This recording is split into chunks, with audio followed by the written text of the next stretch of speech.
né? Mas são situações que acontecem a todo momento e que eram retratadas nos processos e tomavam o tempo do judiciário de uma maneira incompreensível, com tempo de desgaste de processo, enquanto as coisas realmente importantes ficavam relegadas para um segundo ou para um terceiro momento, atrasando a vida das pessoas, atrasando o fim prático do casamento dessas pessoas. Este caso que eu me lembrei, eu também não sei quanto tempo eu disponho aqui, né? Esse caso que eu me lembrei, sabe, era de uma esposa que continuava gostando do marido, mas que o marido já não dava importância para ela, já não ligava para ela, então ela imaginava o que ela podia fazer sempre para chamar a atenção do marido ou para incomodar o marido. E então ela morava numa casa, na frente estavam construindo um prédio, e ela então achou de todos os dias, em determinado horário, passear nua pela frente da casa. E os operários lá do prédio em frente já sabiam o horário, já sentavam à beira lá da obra, já convidavam pessoas, daqui a pouco já tinha gente lá pagando para poder assistir aquela cena, porque tinha um horário certo todos os dias. E assim ela fez durante tempo para incomodar o marido, e o que aconteceu? A obra atrasou uns 3 anos, né, porque as pessoas não trabalhavam mais, ficavam lá esperando, né, para ver aquele momento da apresentação. Mas o que aconteceu? Isso foi para dentro do processo, isso levou a uma situação de desgaste, a separação se deu do mesmo modo, mas foi perda de tempo, né? Então todos esses fatos, que eu poderia aqui ficar sentado e falar sobre todos eles hoje são absolutamente, como já disse várias vezes, absolutamente impertinentes. E aí a grande discussão que se estabelece nos dias de hoje é assim, bom, se efetivamente a culpa já não interessa ao processo de separação, a culpa não é importante, por que afinal de contas o legislador aqui, ao editar o novo Código Civil, disse lá no artigo 1572 e 73, né, enfatizou que a separação continua se dando sempre que eu provar a causa culposa, ou o não cumprimento dos deveres do casamento, ou se eu provar algum fato grave que deponha contra a pessoa do outro cônjuge. E se isso só já não fosse por si suficiente, vejam o que o Código de 2002 ainda trouxe, a tal da culpa mortuária. Não sei se vocês prestaram atenção, mas a culpa mortuária, ela hoje está prevista no direito das sucessões, e é a culpa do defunto, né? Porque a lei diz o seguinte, olha, se a pessoa, não precisa ser necessariamente o homem ou a mulher, se o sobrevivente, um casal, se o sobrevivente, se um morre e o outro sobrevive, de regra eu sempre digo que é o homem que morre, porque estatisticamente, lamentavelmente, somos nós que vamos primeiro. Então, para efeitos didáticos, eu sempre digo, olha, quando a mulher fica viúva e o marido morreu, ela ainda pode ser herdeira deste marido que morreu, mesmo que ela já estivesse separada de fato há pelo menos 2 anos. Ou, em outras palavras, se ele saiu de casa,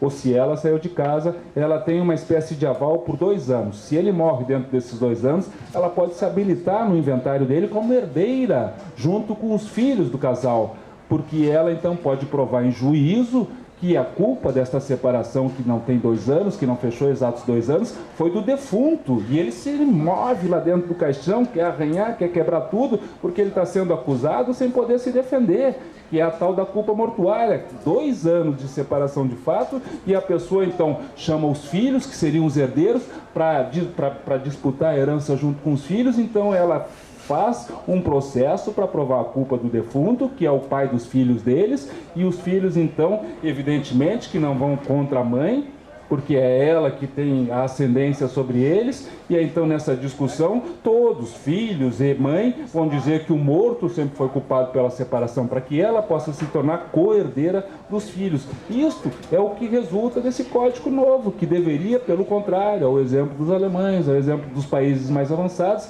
excluir ou abstrair essa discussão da culpa, como já acontece na nossa jurisprudência, como já acontece nos países mais avançados.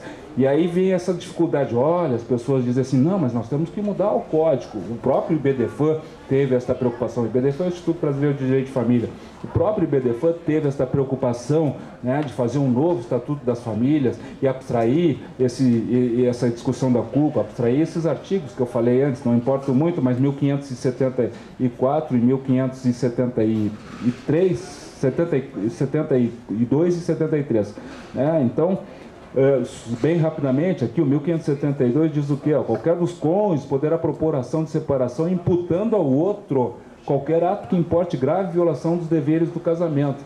Então, às vezes, eu vou me separar, eu tenho que imputar ao meu cônjuge a autoria de alguma violação dos deveres do casamento. E, às vezes, eu também quero que esse meu cônjuge seja afastado de casa. Como eu sei que o processo vai demorar, eu preciso de uma separação de corpos, e aí, então, quero forçar a saída, a expulsão desse cônjuge de dentro de casa. E isso, infelizmente, é do meu tempo, é da cultura da minha época, como advogado, que tive uma formação jurídica diferente, com intensidade na discussão da culpa. A gente tinha que provar que o marido, quem sabe, era perigoso a manutenção, a mantença dentro dele de casa. E quando o marido não fizesse nada? Então agravava ainda mais a relação, porque ou ele ficava em casa durante todo o processo, e isso seria difícil porque ele estava em juízo brigando, ou eu criava uma falsa condição, uma falsa culpa para tirar este marido de dentro de casa. E aí os advogados, que não são os de hoje, que são da minha geração, eles todos diziam isso: olha, eu sei que teu marido não fez nada, eu sei que teu marido é inocente, eu sei que teu marido não tem culpa nenhuma, mas lamentavelmente tu vai ter que criar uma situação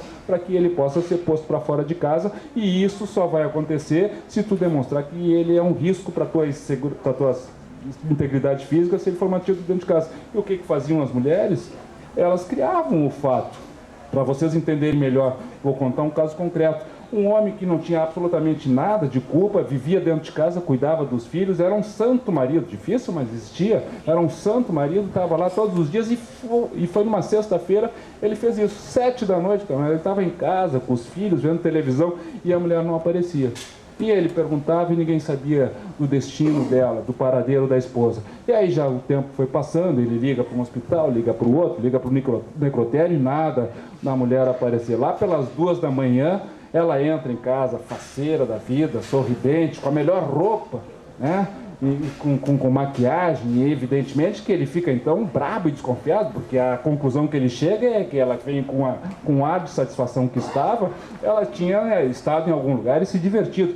E era isso que ela queria, né? Então, quando ela chegou em casa, a pergunta era clássica: onde é que tu estavas? E ela então responde desaforadamente: não te interessa. E quando ela diz que não te interessa, ele passa a mão na frente, porque ela quer passar para entrar no quarto, para dormir.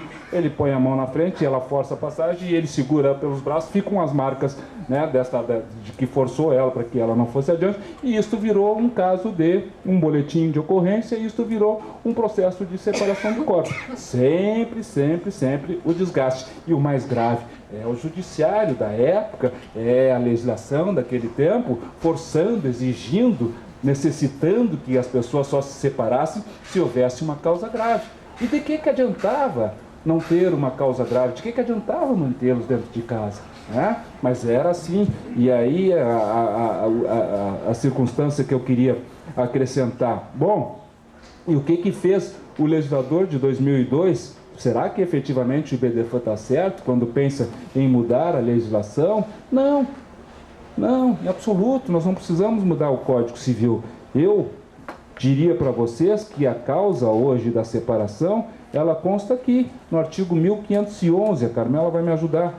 O artigo 1511 é o artigo que justifica a existência do casamento. O 1511 conceitua o que é casamento. Nós só podemos identificar o casamento, a união estável, não importa, o conceito é para as duas entidades familiares, diz o artigo 1511, o casamento estabelece comunhão plena de vida, com base na igualdade de direitos e deveres dos cônjuges. Então este artigo, que é o primeiro artigo do livro do Direito de Família, diz assim: só existe casamento se houver comunhão plena de vida. Se não existir comunhão plena de vida, não há casamento. Então, se eu bem entendi, o único argumento necessário para o processo de separação não reside na culpa de ninguém, não reside nessas mazelas, nessas discussões, nesta passagem da vida, né, da lavagem de roupa suja que era, como a gente comumente dizia. Nós não precisamos disso. Isto é degradante, isto é revoltante, isto é um atentado contra a dignidade de cada um desses cônjuges, porque essas culpas, essas relações, elas não aconteceram ao longo e durante toda a vida conjugal. Geralmente, quando a relação se desgastou, e é uma relação que pode ter durado 1 ano, 10 anos, 30 anos e até 50 anos, essas culpas são as culpas recentes, são as últimas, são os fatos que levaram ao desgaste